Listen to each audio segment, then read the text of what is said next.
मैं सबसे पहले आपको ये कहना चाहता हूं कि आप सब लोगों ने देखा है शुरू से ही, जब से इस यात्रा का अनाउंसमेंट हुआ है, जब से इस यात्रा की घोषणा हुई है, खास करके भाजपा ने इस यात्रा पर चौतरफा हमला करना शुरू कर दिया। इसके अलग अलग बिंदु हैं। सबसे पहला हमला ये बोल करके किया गया कि भारत तो जुड़ा हुआ है, क्या जोड़ने के लिए निकले हैं। भारत जो है दुनिया की सबसे बड़ी अर्थव्यवस्था बन चुका है। मोदी जी के नेतृत्व में हम लोग जो है दोबारा विश्व गुरु बन चुके हैं। भारत लगातार जो है विकास कर रहा है। तो ऐसी कौन सी जरूरत आन पड़ी है कि आपको भारत जोड़ने की जरूरत है। आप लोगों ने यह सवाल कहीं ना कहीं सुना होगा, देखा होगा, आपके व्हाट्सएप पे आया होगा, आपने जो है अपने टीवी चैनल पे जो है बीजेपी जब बोलती है इसको तो इसको चलाया होगा। और चर्चाओं में भी भाजपा के लोग बार बार ये बोलना शुरू किए कि भारत तो जुड़ा हुआ है, तो क्या जोड़ने के लिए निकले हैं, इसकी जरूरत क्या है। तो मैं एक काउंटर सवाल आज उनका जो ये हमला था उसका करना चाहता हूं कि भारत जब जुड़ा हुआ है और भारत जोड़ो यात्रा की कोई प्रासंगिकता ही नहीं है आपके नजर में, तो आप इसकी चर्चा क्यों कर रहे हैं। हेल्थ मिनिस्टर इतना इंपॉर्टेंट पोस्ट होता है, उनको क्या जरूरत है इंक बर्बाद करने की, पेपर बर्बाद करने की, भारत जोड़ो यात्रा को लेकर के लेटर लिखने की। जिसकी जरूरत ही नहीं है उनके नजर में, उसकी चर्चा वो क्यों कर रहे हैं। पहला प्रश्न उनसे पूछा जाना चाहिए। हम ये समझते हैं कि देश जुड़ा हुआ है जमीनी तौर पर, भौगोलिक तौर पर, देश जुड़ा रहे भावनात्मक तौर पर भी, क्योंकि देश हमेशा देश के लोगों से बनता है। लोगों को हटा करके कोई देश नहीं होता है। देश के लिए लोग भी जरूरी होते हैं, जमीन भी जरूरी होती है, और देश की संप्रभुता, उसकी आजादी भी जरूरी होती है। हमारे पास संप्रभुता है और उसी संप्रभुता के आधार पर जो है हम अपनी सीमाओं को लेकर के, सुरक्षा को लेकर के सरकार से सवाल पूछते हैं कि हमारी संप्रभुता अक्षुण्ण रहे। देश हमारा जमीन से जुड़ा हुआ है, लेकिन देश के लोग भी जुड़े रहे ना।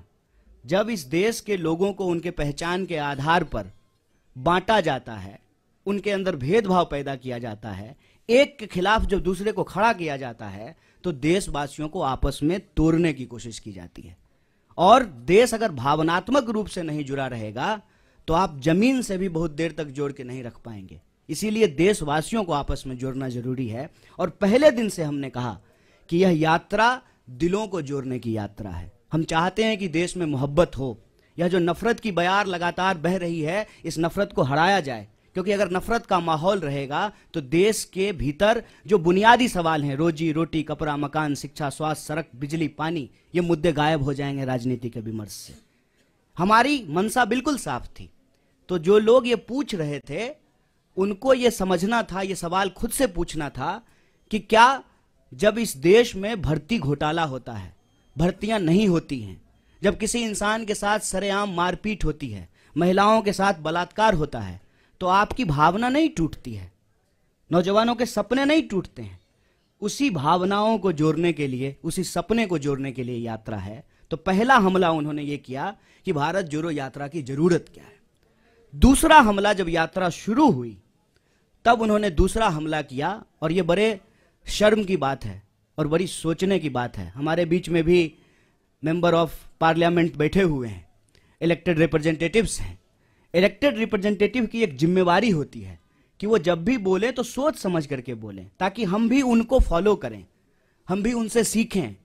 और मैं तो कहता हूं कि आज अगर नेताओं की बात पे भरोसा करके कोई स्टूडेंट उसको सच मान ले और परीक्षा में वही लिख दे तो वो फेल हो जाएगा, क्योंकि वो इतना झूठ बोलते हैं, इतना गलत बोलते हैं। आप याद कीजिए, दूसरा हमला हुआ जिस दिन यात्रा शुरू हुई, देश के मंत्री के द्वारा, चुने हुए रिप्रेजेंटेटिव के द्वारा झूठ बोला गया कि राहुल जी जो है विवेकानंद जी की मूर्ति पे नहीं गए थे। तो दूसरा हमला उन्होंने किया कि यात्रा जब शुरू हो गई है तो उसको बदनाम करने का। और यहीं पे यह बात रुकी नहीं, फिर बात आ गई जूते पर, फिर बात आ गई फीते पर, फिर बात आ गई टी शर्ट पर, फिर बात आ गई दाढ़ी पर, फिर बात आ गई महिलाओं पर। और यहां पर भी वो रुके नहीं, माने नहीं, हर दिन कुछ ना कुछ निकालना शुरू किए।